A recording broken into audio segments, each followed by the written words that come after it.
There's no single asset in buying power that hasn't lost 75 or 80%. So you need diversification.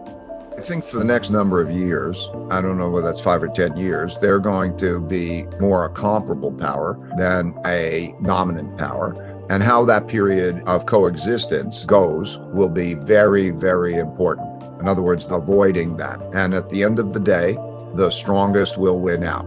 And the most important thing is that the United States becomes the strongest. That will determine the biggest outcome. But you have to recognize the power of China. The number of people is more than 4 times our size. So on average, it had per capita income of half of ours. Then its economy would be twice the size of ours. And if it's twice the size, that means twice the size of buying power on anything you want to buy, whether that's technology or military or something. That's a reality. Since I started to go to China in 1984, and I have gone there repeatedly, and I love the place, and I have a lot of respect for the place and the people in various ways, and I've gotten to know it very well. And I love America. Let me be clear. I've lived the American dream, but I'm making the point that I've known it and I've watched it.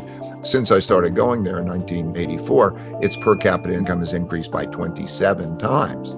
Life expectancy has increased by 10 years. This is a very viable competitor, and where we will be 20 years from now is going to be mostly dependent on, first of all, are we going to have a war with each other, or are we going to then be able to compete, our systems competing, and then can we compete effectively? I think that the desire to avoid a war, that's of paramount importance, then it makes it less important whether they're richer or we're richer or more powerful, because there are many people in many countries that are not the most powerful that are having happy, productive lives in their own ways. And so I think that's the war thing is the most important thing. And then we'll be responsible for ourselves and our outcomes.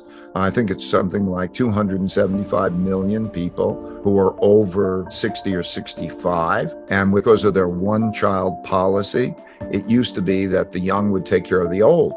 But now you have a very difficult burden because you have 2 old parents who are now in that situation, and even the medical system and so on. That's a great burden. And then they have, a lot of issues, everything from weather issues and so on. So they have a lot of problems. We have a lot of problems. They have, a large poor population and underdeveloped. Now that's both potential and problems. And so it goes back to how do we each deal with our problems very well? And that'll really be it.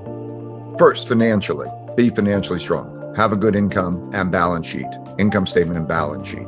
Think about how many months or years that you could live if you didn't have an income. The more financial security you have, the more maneuverability you have, both to protect yourself on the downside and to take advantage of opportunities, and to know how to achieve a balanced portfolio. This is very important, I think, financially.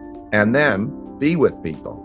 Your community, the source of happiness. Psychologists have studied that above a basic level, income is not a source of happiness. Community is the highest ranked source of happiness. So how you work well with others. So I think meaningful work and meaningful relationships, to be productive and to also have the joy of those relationships, I think is of paramount importance. And then also to realize what the risks are. And do you understand those risks? And where are you? And where do you live? What are those risks like? To recognize that the world is domestically and internationally breaking into different ideologies and different economic systems, really.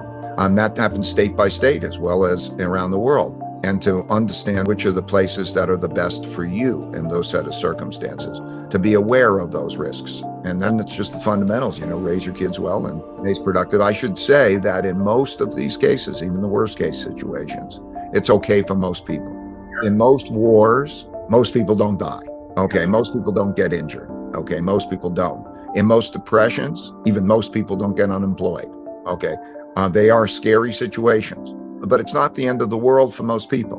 It may be meaning cutbacks and so on, but that's often good because it's okay. You don't want to get spoiled. You want to be self-sufficient, and you can get strong sometimes.